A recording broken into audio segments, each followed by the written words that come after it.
Like we Gen Zs were always seen as like, oh, we're very sensitive and like we cannot take in like hardships all the time. As one, we are weak. Run for our reality. We can't work hard. Gen Zs don't work hard. Gen Z tak matang ah, budak tak matang. Perception towards my generation as weak or dumb in a sense of like... We are too selfish. We prioritize ourselves too much. Tidak tahan tukul, tidak tahan kena maki. But why do you want to surround yourself with this type of environment? It's not healthy.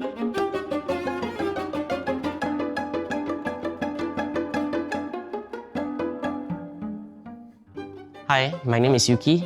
Hi, my name is Vignesh. Hi everyone, my name is Lion Chong. My name is Shumaila. My name is Rajat Lamiskanda. I'm Sarah Andre Rajan. Nama saya Ikin K. Charles.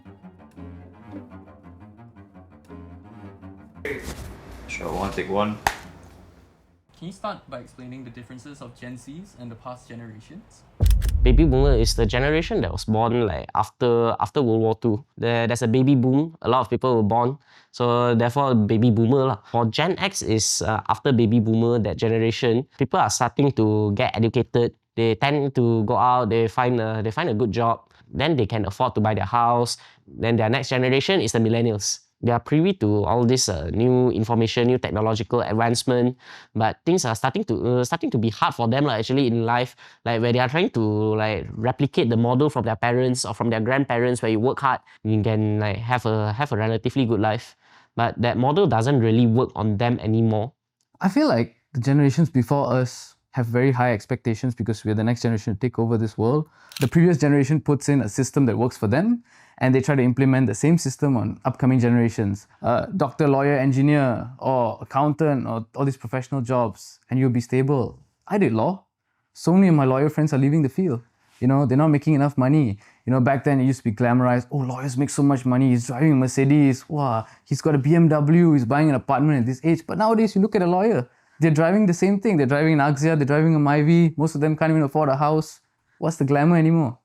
Now we have a lot of choices. You can do your own public figure, you can do influencers, you can make your own video and all that, especially like we are studying film and theatres. They don't understand what are you doing actually. What is all that like, short film? Got masuk the cinema or no? Then what are you doing actually? I understand their concern is because they're afraid because now economy is like getting even harder for us especially. The inflation and everything, the property prices is going skyrocket, but the wages is not going up in the same ratio. And then now it comes to Gen Z lah. So whatever problem, they move on to the next generation. Tambah lagi, move on to the next generation. Tambah lagi, move on to the next generation until now. If we maintain the ways of how we're practicing in our industries 5 to 10 years ago, Gen Zs wouldn't have hope, really. Like, we would be quite cynical, but as of right now, now that we just entered the workforce, we are a lot more hopeful with like what we can bring. What I foresee in the future, in 20 to 30 years' time, when we become leaders, we will become a lot more informed through the use of social media. You know, social media is very good. You know, it's good for spreading information. It's good for connecting. It's good. It's beneficial in a lot of ways, you know. Especially with so many bad things are going on in this world, that certain areas of the world are depending on social media to reach this audience. And I feel like social media is so important in that sense. This helps us connect with people from all over the world in such a short time span. It's sort of like waiting for like mails to come in or like waiting for the emails to come in.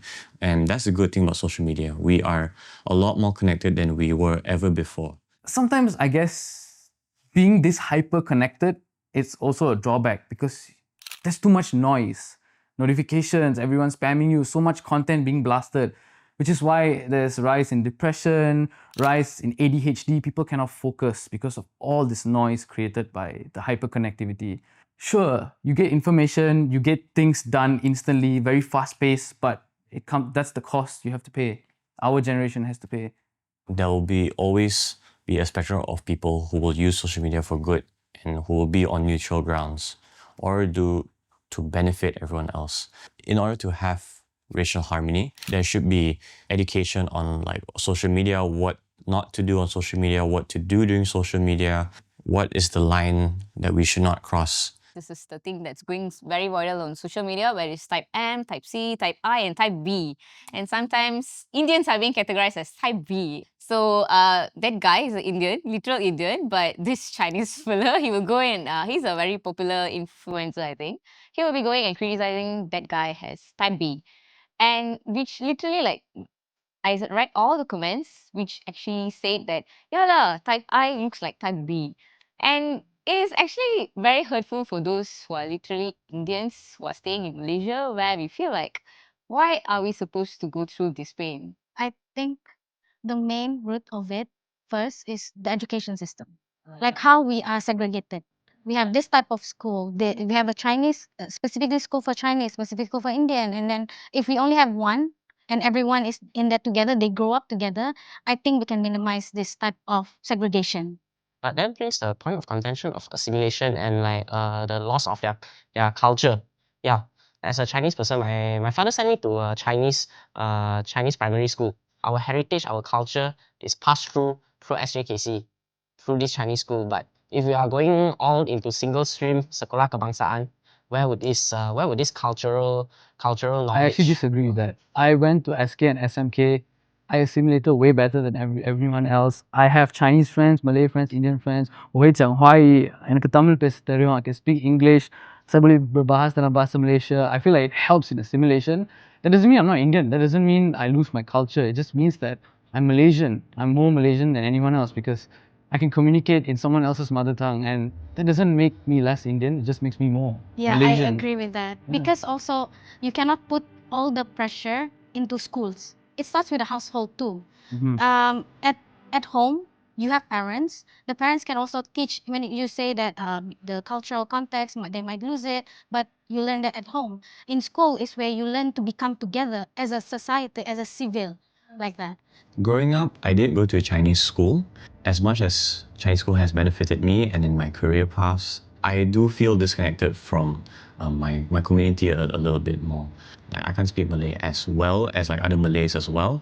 It's best for us to just have a singular school system so that we can all like merge together, and that's how we learn about each other. It's not just by like reading on a book, it's by like actually talking to your friends. I do believe our background, like Chinese, Malay, and Indian, and also Sabahan and all that, we have our unique background. So I actually agree that primary school, we really take our own native language. But after some certain age, I agree everyone to mix together to learn something instead of like isolated, like some of the Chinese parents that only let their children to go to the Chinese school or international school, something like this. A quick question. Can we also talk about the stateless issue in Sabah? Okay. Okay, this issue needs to be raised. Is the stateless issue that is currently going around in Sampurna. They are actually indigenous tribe, but they are considered stateless. They are not considered an indigenous community because they live on water, on sea. No country wants to say where they belong. So even Malaysia, they don't want them because they are saying that they are there because dorang kena panggil dekat Sabah kami panggil pati lah, pendatang tanpa izin. But they are not. They've been there for way longer, even before Malaysia was formed. Previous generation, like even my parents think they don't belong there. But when you think about it, why? Why are we doing this? I support your statement. I get your sentiment. Like, of course, the stateless issues, the immigrant issues, and the refugees issues. These are issues that we need to seriously, properly discuss. We are lacking so much behind in treating these kind of issues. But there comes a problem. Like when our current citizen, we are facing economic hardship, inflations. We have our day-to-day crisis. Like, so which one take precedence? The issue of the stateless, the refugee, the immigrants, or the issues of solving our citizens' need first? I disagree with that. I disagree too. I'm sorry, I literally disagree. because if government can actually like tackle the things that's going on with the citizen, if they can tackle over here, of course they are tackling over there, the Sampurna, as they want to use it as a tourism area. If they can do both, why can't they actually just focus on the stateless people that's actually literally here more than all of us, I think.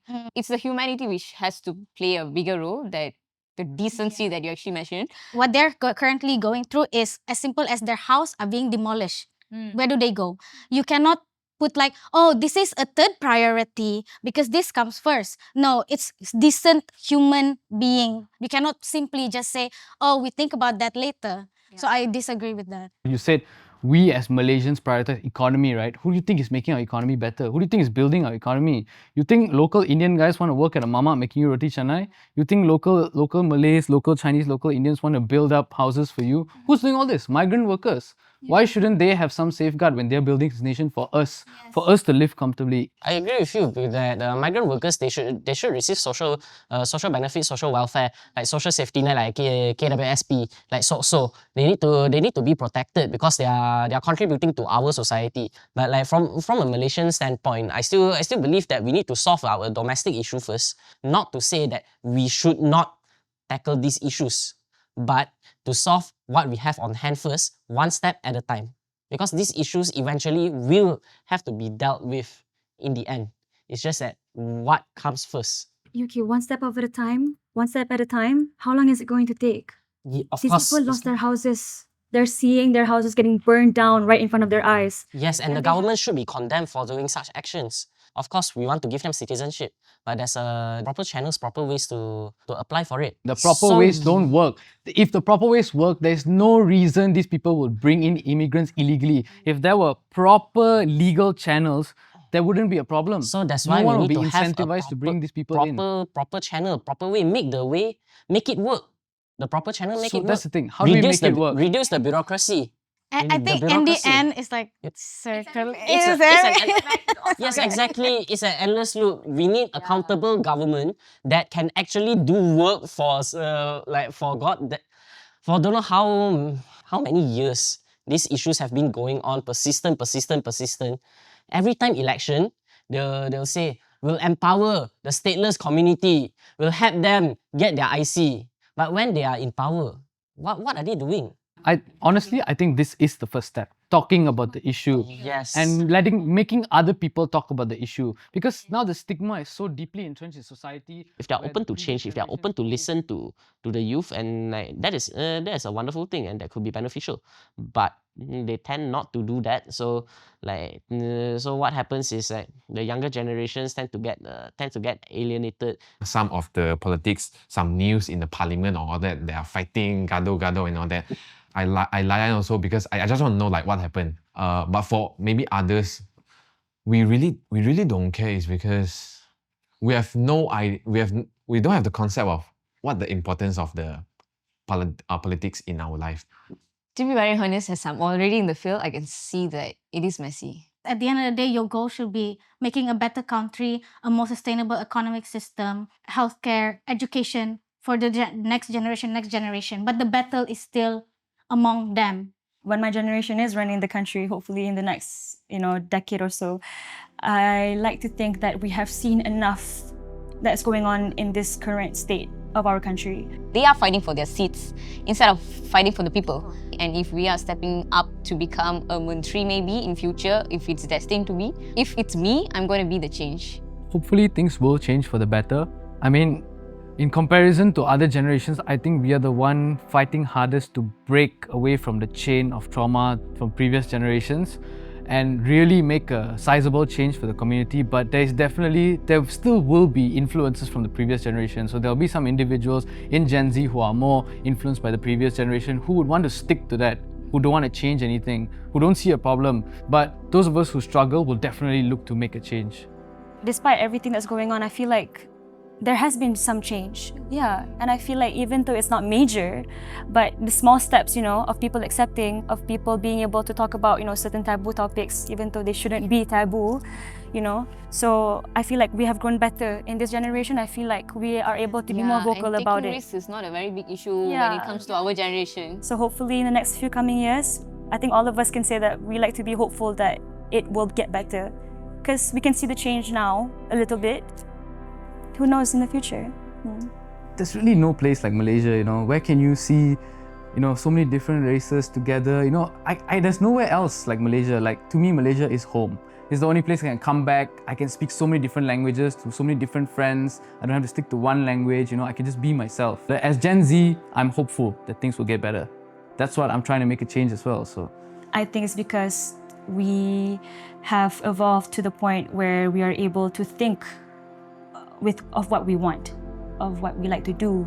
My generation especially have gone to the point where we are able to voice out our opinions and what we are not okay with. This requires some sort of change, and I don't think that it's a bad thing. And when it comes to Gen Z, we don't mind taking brighter and riskier steps, I think, because we are raised that way, I think.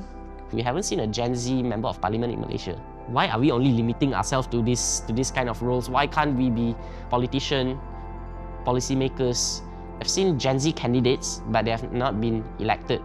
I believe we will be the generation that will be a lot kinder, more understanding, a lot more accepting to the younger generation and the older generation, regardless of where we come from.